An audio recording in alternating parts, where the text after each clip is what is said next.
You are listening to the Novel Writing Podcast, episode 53. Grab a cup, cozy up, and let's get to writing. Today's episode is the 49th of 60 daily episodes that pair with the videos of Haley's 60-day novel writing challenge. You can watch the first 5 days of the challenge for free on Haley's YouTube channel, and the link to that is in the description.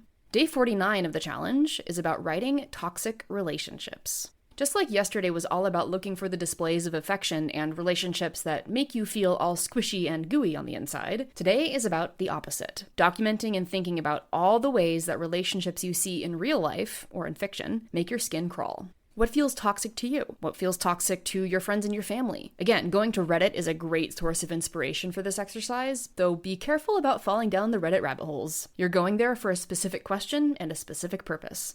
The two places on Reddit that I will recommend for this are the Ask Reddit sub, to ask the opposite of the questions from yesterday, and the Just No Mill sub, that's Just No MIL, which describes itself as a place to post about your mother-in-law, or your mother, who is just the worst. They invite Redditors to vent, share stories, get support, and sometimes pop the popcorn to watch drama in other people's lives. But that sub is a goldmine for researching toxic traits. That all being said, there is a fine line between toxic relationships and negative relationships. You might have people in your life who you don't like, who are a bit annoying, maybe drag the room down when they go to a party, but they're probably not a toxic person in your life. It's kind of the difference between an Eeyore, who has a very negative personality but still has good friends around him, and the Joker, who is straight up chaos and extremely toxic and probably everybody wants to end him. Now, you can write a great relationship between two people when one of them is rather negative, but it will be really hard to convince your readers of a healthy relationship between your main character and a toxic character.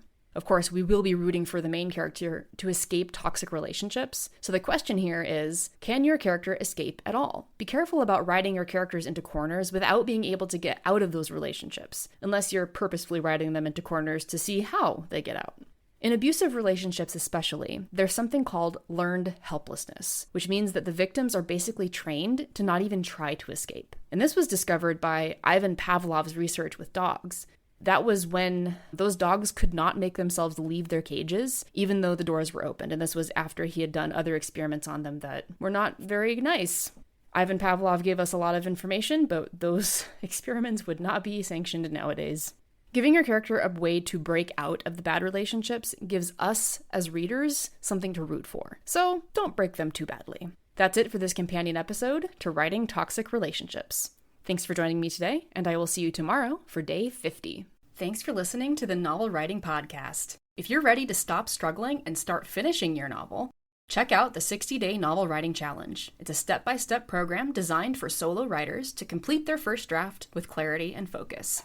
Visit the link in the description to learn more.